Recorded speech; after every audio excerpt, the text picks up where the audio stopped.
अब कोरोना में ना बाबू देखिए, आपको ध्यान से ये चीज का ध्यान रखना है, आपके शरीर में विटामिन सी नहीं कम होना चाहिए और जिंक की मात्रा नहीं कम होना चाहिए, वरना आपका जान लेके चल जाएगा।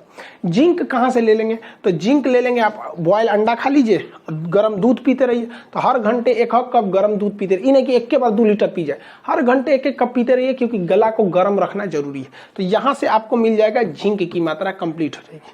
अब देखिए, शुगर के जो मरीज होते हैं, तो शुगर के मरीज में जिंक पहले से कम होता है। जिंक ही बनाता है इंसुलिन को। अब क्वेश्चन भी पूछता है कि इंसुलिन में कौन सा धातु पाया जाता है, तो इंसुलिन के अंदर जिंक ही होता है। तो शुगर के मरीज का इंसुलिन कम होता है, मतलब उसका जिंक भी कम है। तो इसीलिए कोरोना ससुरा शुगर वालों को छोड़ता नहीं है जल्दी वहां पर, क्योंकि उसको जिंक ही घटाता है और शुगर वालों को पहले से था।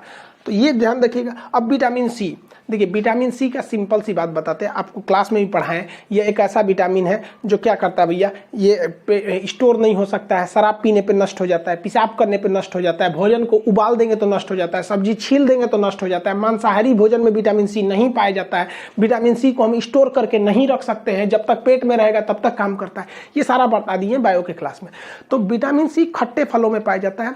आप कोशिश कीजिए, आंवला, एक आंवले के अंदर 7 नींबू के बराबर विटामिन सी होता है। तो ये आंवला का तो सीजन है नहीं, तो आप क्या कीजिए, सूखा हुआ आंवला खाइए। बाद में आपको संतरा, मौसम्मी जो मिले खट्टा कचर के खा जाइए वहां पे, क्योंकि वो हमारे बॉडी में स्टोर नहीं हो सकता। पेशाब करेंगे विटामिन सी खत्म हो जाएगा यहाँ पे। और एक मल्टी विटामिन टैबलेट आता है, तो मल्टी विटामिन में ना कोशिश कीजिएगा कि जिंक वाला मल्टी विटामिन ले, जिंक वाला मल्टी विटामिन। तो जिंक के भी हो जाएगा, विटामिन सी का भी हो जाएगा, ये जरूरी है। कोरोना में पानी का लेवल कभी नहीं घटना चाहिए, ये सुसाइड हो जाएगा अगर पानी का लेवल घट गया। तो खूब पानी पीजिए, हल्का गुनगुना पानी, खूब दबा के पानी पीजिए, पानी में कमी नहीं कीजिए। और गर्म पानी से भाप लीजिए, ऐसे गर्म पानी को खौला दीजिए और अपने को गमछा बांध के कटोरवा अंदर रख लीजिए, पूरा भाप स्टीम लीजिए, इससे फायदा होगा। गर्म पानी से इसे गलाला कीजिए वहाँ पर। ये घरेलू उपचार है। अब वो लोग भैया हमरे हॉस्पिटल में जगह ना है, अभी फिलहाल ही घरेलू से काम चलाइए। भारत में एक समय आएगा, आप केवल 10 दिन वेट कीजिए, एक दिन में 4-4 लाख मरीज मिलेंगे यहाँ पर, फिर समझ में आ जाएगा। अभी हम लोग के बीच में 4 तरह का कोरोना घूम रहा है। पहला प्राइमरी कोरोना जो चाइना से शुरू हुआ था 2020 वाला, वो उतना खतरनाक नहीं था। अभी जो आया है न्यू स्ट्रेन कोरोना 2021 में, इसे थोड़ा सांस का लेवल घटा दे रहा है, ये बहुत ही खतरनाक है। अभी ये युवाओं में हो रहा है, बहुत कम चांसेज है इसमें बचने का। तो ये 2 सबसे खतरनाक है सब।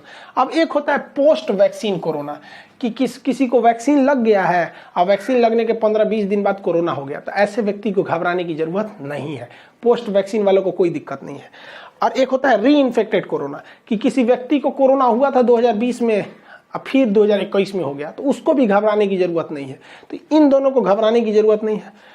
प्राइमरी कोरोना भी उतना खतरनाक नहीं है जितना न्यू स्ट्रेन जो अभी चल रहा है, जिसका लोग मजाक उड़ा के धज्जी उड़ा रहे हैं, जान ले रहा है पूरा। इसी बीच अमेरिका से एक बुरी खबर ये आई कि अमेरिका में एक कानून था जिसका नाम था डिफेंस प्रोडक्शन एक्ट 1950। इस कानून में कहा गया था कि अमेरिकी राष्ट्रपति किसी चीज के मतलब निर्यात पर रोक लगा सकते हैं। इसी के तहत कोरोना वायरस जब फैला तो 2020 में डोनाल्ड ट्रंप जो थे, ये कई सारे ऐसी जरूरी चीजें थी जो दवाइयां बनाने के काम में आती हैं, ऐसे 37 चीजों के निर्यात पर रोक लगा दिया कि ये बाहर नहीं जा सकती है। तो भारत सरकार या पूरी दुनिया को इस बात का उम्मीद था कि जो बाइडेन आएंगे तो उसमें छूट देंगे, लेकिन जो बाइडेन ने भी कोई छूट नहीं दिया।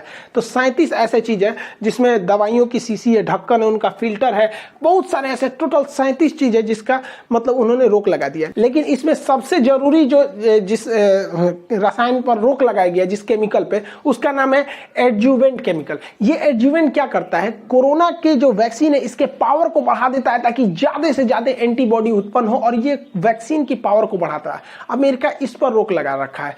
इसी वजह से जो सीरम इंस्टीट्यूट ऑफ इंडिया है पुणे, उनकी जो आधार पुणे वाला है, इन्होंने ट्वीट भी किया था अमेरिका के राष्ट्रपति को कि इस तरह के वैक्सीन को हटाइए ताकि दुनिया के सारे लोगों को वैक्सीनेशन का काम किया जा सके। मोदी जी से भी कहते हैं कि आप भी इसमें पहल कीजिए, क्योंकि अभी वर्तमान में भारत में लगभग 6.5 करोड़ वैक्सीन प्रति महीने लग रही है, और अगले महीने से इसको हम लोग का टारगेट है 12 करोड़ प्रति महीने बनाने का, क्योंकि अब जो है 1 मई से 18 साल से ऊपर वालों को भी लगने लगेगा। इसमें बहुत सारी जनसंख्या आती है।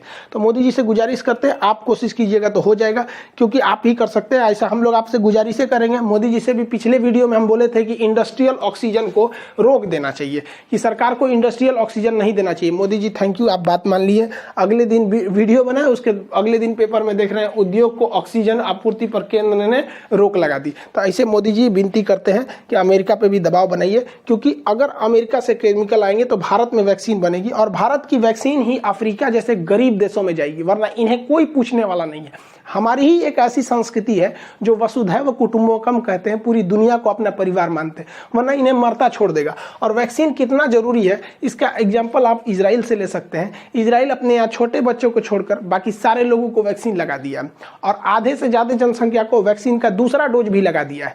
मतलब कुछ ही महीने में वो 100% वैक्सीनेशन कंप्लीट कर लेगा। यहाँ से प्रतिबंध भी अब इसने मास्क वगैरह के लिए बहुत कम कर दिए हैं इजराइल ने। तो भारत सरकार को भी सोचना चाहिए। और भारत में देखेंगे तो अभी लोग ईद की खरीदारी कर रहे हैं। अरे भैया बहुत ही ईद मनाओगे, क्या मतलब बनता है? घर में रहो ना, एक बार ईद और एक बार ना बर्दाश्त हो जाता है। यहाँ पे कुंभ के मेला में देखो भाई साहब इतना भीड़ हो रहा है, 2 गज दूरी, मास्क है जरूरी, ये सब देख रहे हैं, ध्यान समझ रहे हैं। अब यहाँ पे देख रहे हैं चुनाव में एक से एक हो रहा है। तो भाई इन लोग को अपने जगह रहने दीजिए, आप अपने घर में रहिए, सुरक्षित रहिए। बहुत खतरनाक कोरोना है। बिहार में कितने मंत्री लोग को हो गया अभी, तो क्या बताएंगे। इतने बड़े बड़े मंत्री लोग को जब कुछ नहीं हो पा रहा है, हॉस्पिटल नहीं कुछ कर पा रही है,